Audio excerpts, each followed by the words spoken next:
In these latest episodes of Next Moto Adventure, join Paul and I as we test ride the new Aprilia Tuareg, featuring Aussie road racing legend and two-time Ironman TT champion Cameron Donald. I'll be leading the ride, so it's a controlled ride to give you guys a full sample experience of the bike and an environment where you can get a much better feel for the bike. After a quick debrief, we then mount up for a quick taste test of the Tuaregs on the tar through the winding roads of Mount Boreas, Queensland. Yeah, how light is it though? We are then treated to an ABS and traction control display by Cam, showcasing the bike's capabilities. Oh, you legend. Yeah, that's a lovely.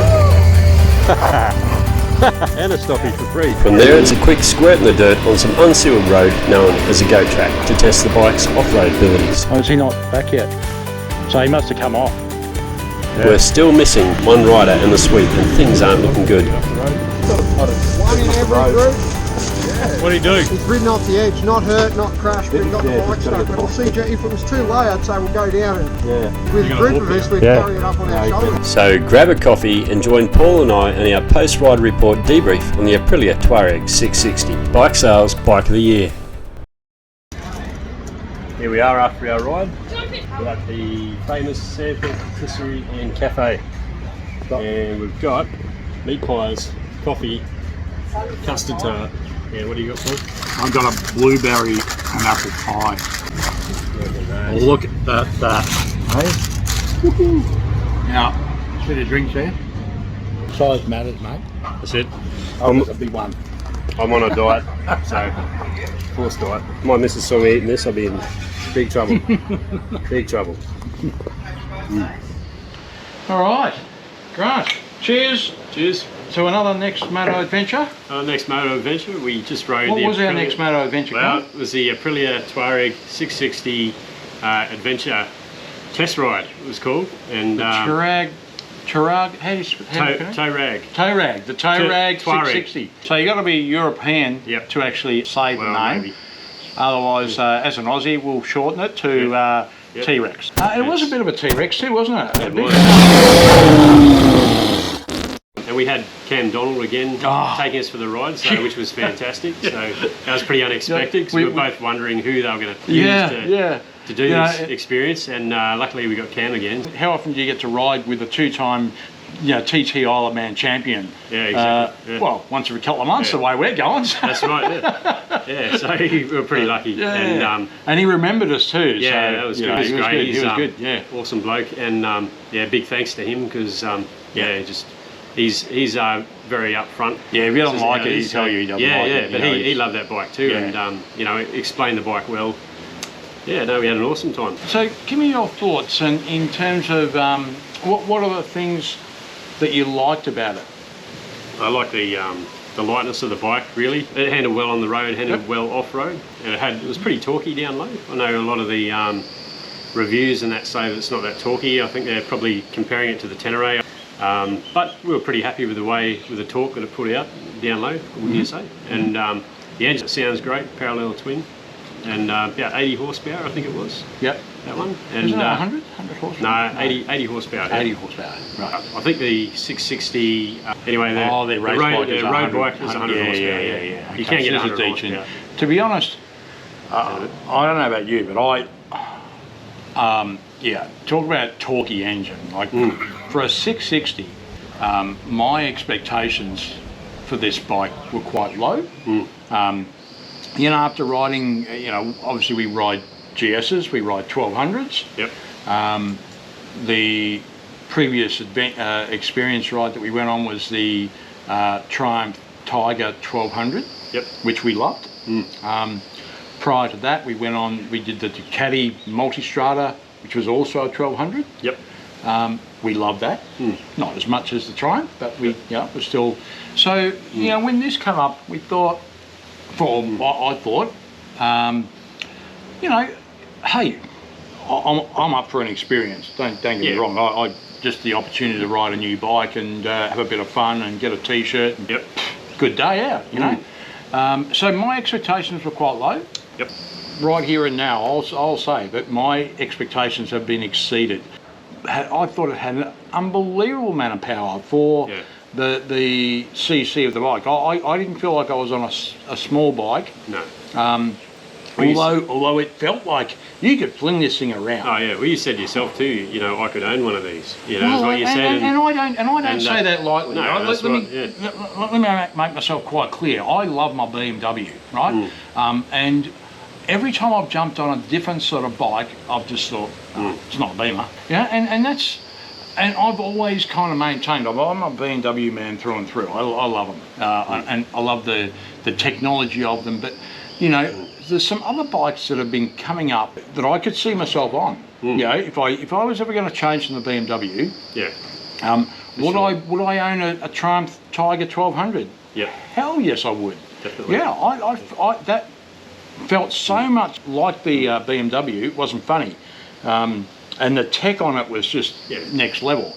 Now, the Aprilia didn't have the same level of tech, but let me tell you, was this a fun bike to ride for you? Oh yeah, yeah. Well, let's also 10 grand less, so over 10 grand.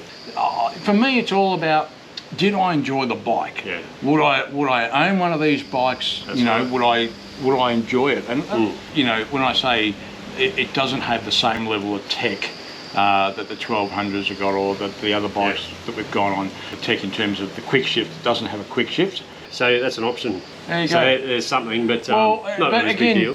they're a bit of fun, and yes, I do enjoy the quick shifter, but is it a deal breaker for me? Hell no. No. You know, but the tech that I did like about this bike, the fact that you could change modes from road mode to off-road mode on the fly, none of the other bikes could do that. The fact that you could change settings for your traction control, your ABS on the fly without having to stop your bike. The fact that you can turn it off and it remembers your settings when you turn it back on. That's a game changer. Yeah, That's one of a the only game changer. bikes that does that. There's none of the other bikes that we've ridden do that. You switch them off, it resets, and you got to reset it again. That's a pain in the arse. In particular if you're off-road, and we do a fair bit of off-road, and we will stop to put the drones up. Right, so we'll stop, we'll turn our bikes off. You know, you're not going to have them running while you're setting up your drone. So you turn them off, and off we go. But of course, unless you remember, and my memory, gee, I can't remember what I did yesterday. Yeah, but even if you stalled it, say if you were, going through a water crossing or something, you stalled the bike. It'll stay in whatever setting you've put it in. So and no, it was great. Off-road, I felt this bike handled really, really well. For me, I was trying out the different levels of traction control, and I felt, for me, I had it on, for the most part, I actually had it on number 2, because I felt that the sweet spot for me was, I was most comfortable with the amount of traction control. Because I like a little bit of slide, I like a little bit of, I want to be able to roll that throttle on and not have that, you know, I want to be able to power out of it, I guess. Having it on number 1, I felt was too much. Yeah, I had it on number 1. Yeah, and it is a bit. It was good fun though. Yeah, and I reckon that bike could be a bit of a handful. You know, you can really play around with it. You know, and I mean, it was a lot of fun. It's because the engine is so torquey. You put that throttle on and you're getting a bunch of wheel spin. Yeah, you know, you're really RPM, the power really comes in. And the sound. How is the sound of that engine? Yeah, it's fantastic. I just, for me, this was a fun bike. Yeah, that's I right. really enjoyed the. It's got fully adjustable suspension, front and rear as well. So on the thing, and you know, quite a lot of travel too compared to other adventure bikes. Big ground clearance and a low seat height. So that's not. I was going to say, how did you find the seat height? Yeah, perfect. I loved it. The moment you hop on, you jump, you chuck your foot over, and your both feet planted on the floor. You felt like you were on a. You didn't feel like you were on a big bike. I didn't feel like a small bike either, but it just felt comfortable. The fact that you can actually put racks and luggage and all that. You know, let's have a talk about the mileage. 400 odd Ks to a tank on an 18 litre tank. 4 litres per 100, they reckon it does. So it's just amazing when you do the kind of miles that we do when we go, you know, on our trips. That is a big plus. Yeah, I could do it. That means that, you know, you don't need to take too much extra fuel to do a trip like that. Throw a bladder on if you want to go a bit further or something, and that's all you need, I reckon. So, but you could load her up, put some soft luggage on, and away you go, or hard luggage if you wanted to. But I think this kind of bike really leans itself towards a soft luggage option. I was quite happy with the height of the screen too. I don't know whether you noticed that, but yeah. I can't remember whether I had the wide screen, taller screen on or not. But I'll have to have a look back in the footage. But, I don't know. I mean, apparently there is there's a touring screen, and then there's a normal screen. I had the normal screen. I just had the and I don't want to call it a downside, because I think some people do say that because it's not adjustable, you can't move it up or down or change it in any way, shape or form. To be honest, did I notice any buffeting? Hell no. I had no buffeting. There was no real, I didn't find that the screen was in the wrong position for me. It was just right.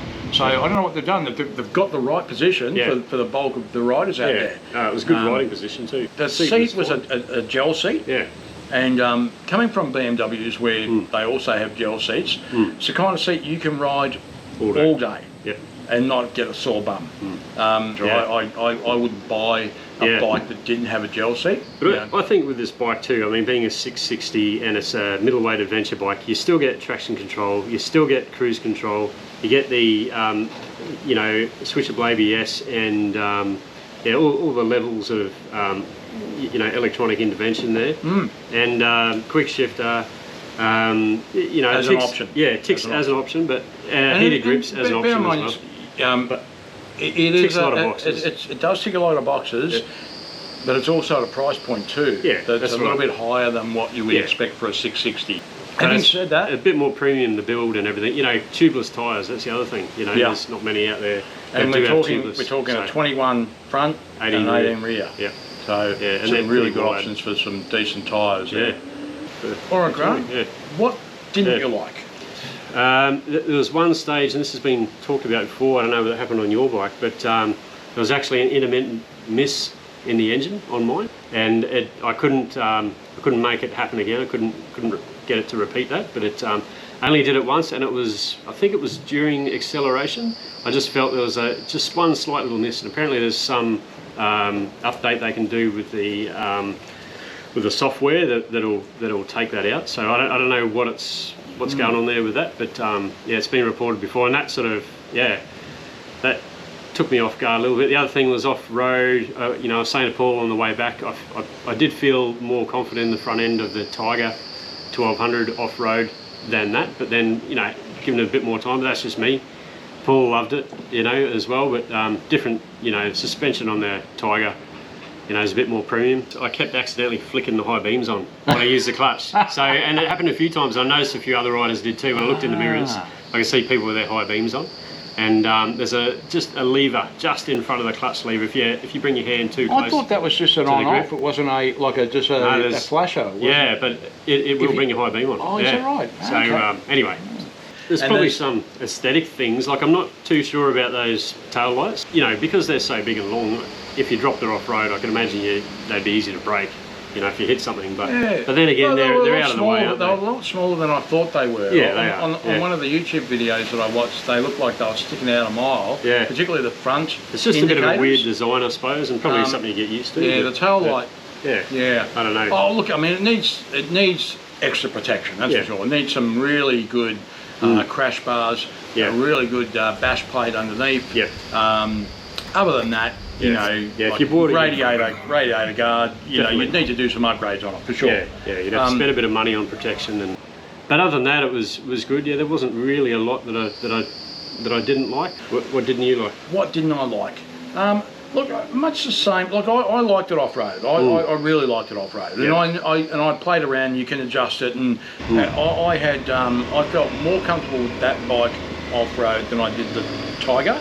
Again, I had all the traction and everything off on the Tiger, and that's probably my mistake. Whereas this one I left on. And, whereas you and I, we did the opposite, didn't we? Last time I had a bit more on the electronics on the Tiger, and this time I turned everything off pretty much. For me, the front end on road, it wasn't anywhere near as sure as the Triumph, for sure. Did I have a lot of fun off-road, on-road in those twisties?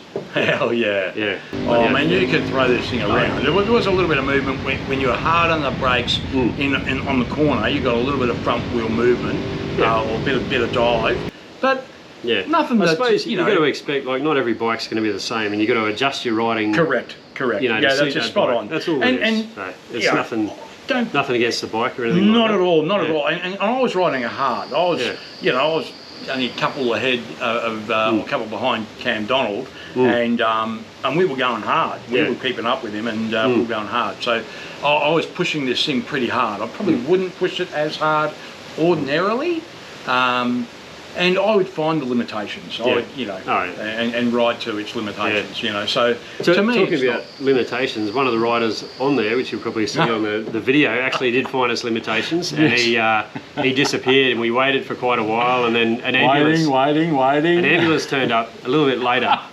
and he was sort of trailing the group for some reason. I don't know why, going up the when you gate see a track. group of motorcyclists, you think, okay, probably should follow these guys. That's right. He reported that the guy's bike had gone off the edge, and so everyone's imagining him going He's gone off the left-hand side. edge, not the Which and anyway, it turned out that he only went into the spoon drain, but he was actually in front of me. Hopefully I caught it on GoPro, but he was in the spoon drain when I passed him, and then and couldn't get out. Yeah, so the sweep was with him for a while, and at one stage we thought we were going to have to do a lap and collect him, but it all turned out okay in the end, and it was just bit of excitement for the morning. Yeah, we hadn't had that before, and funnily enough, this guy was he was being a bit of a smart ass, and he was asking, you know, just the typical young kid, you know, silly questions like, oh, you know, how easy is it to wheelie?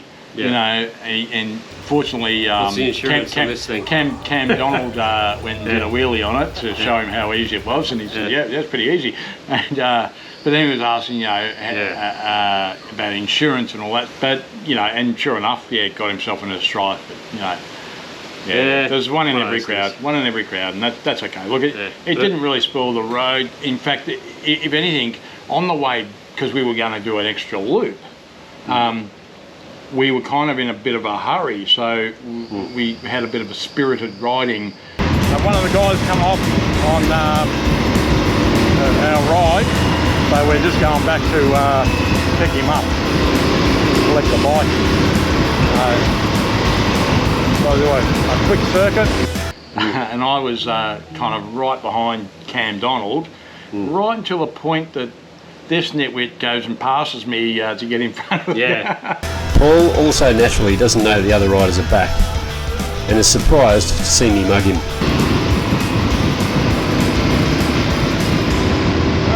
Cheeky cunt jumps in front of me.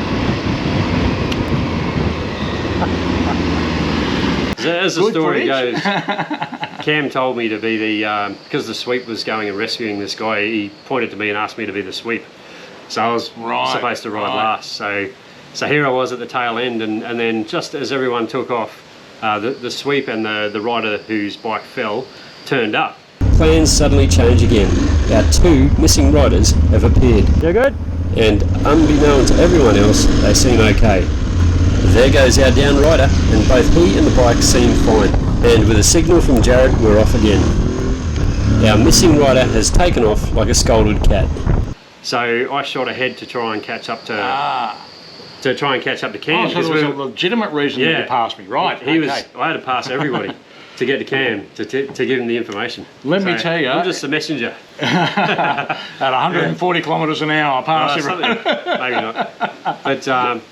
But yeah, had to get to the front, tell Cam that, because we were going to loop back onto the dirt again, and then and they would have just been on a bit wild goose chase, you know. Mission accomplished. Cam, he made it back. They're both here. So on a side note, how good it all is turned it out okay. when you're following Cam Donald and following his line? You really do pick up how to properly ride a bike smoothly.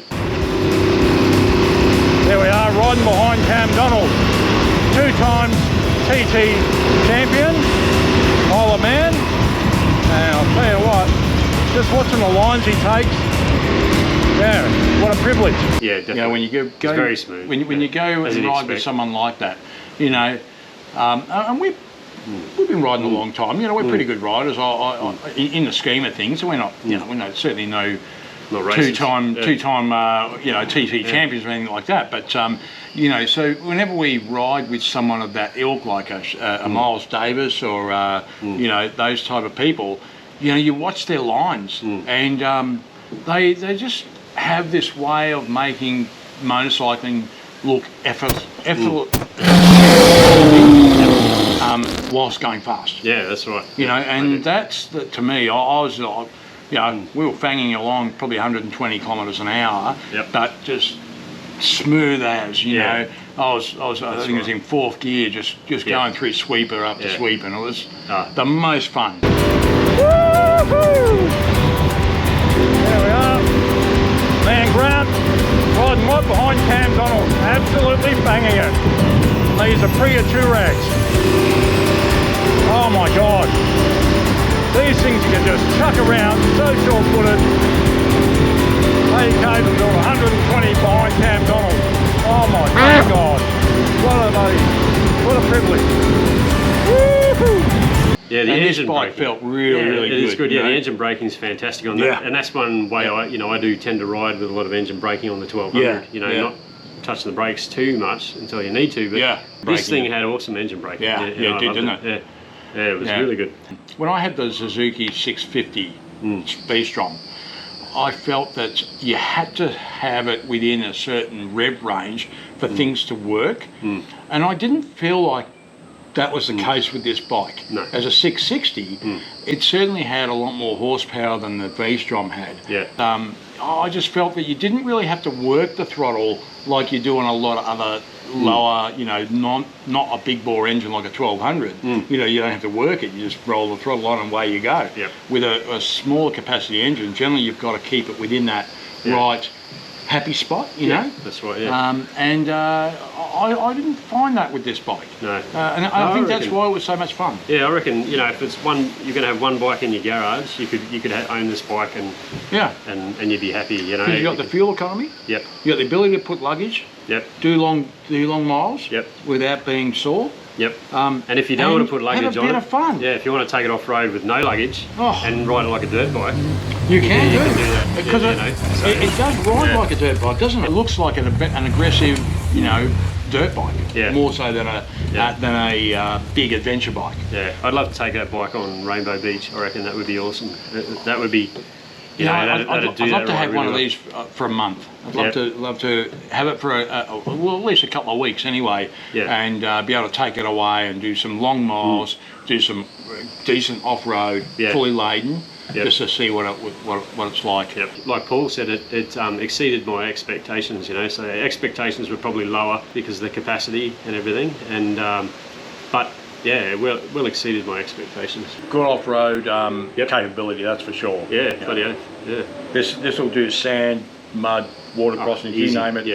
And it does it with ease. You've got so light compared to some of the bigger adventure bikes. So it's a good option, I reckon. In summary, would I own one of these bikes? Yeah, I would. Yep. Yeah. I would. Yeah, I'd second that. For me, we'll give it the 2 thumbs up. Yeah. 2 thumbs up. 4 thumbs. Yep. So thanks for watching the Aprilia Tuareg Demo Program series, and also we'd like to thank Aprilia Australia and Cam Donald for letting us ride the new Tuareg. See you on the next one.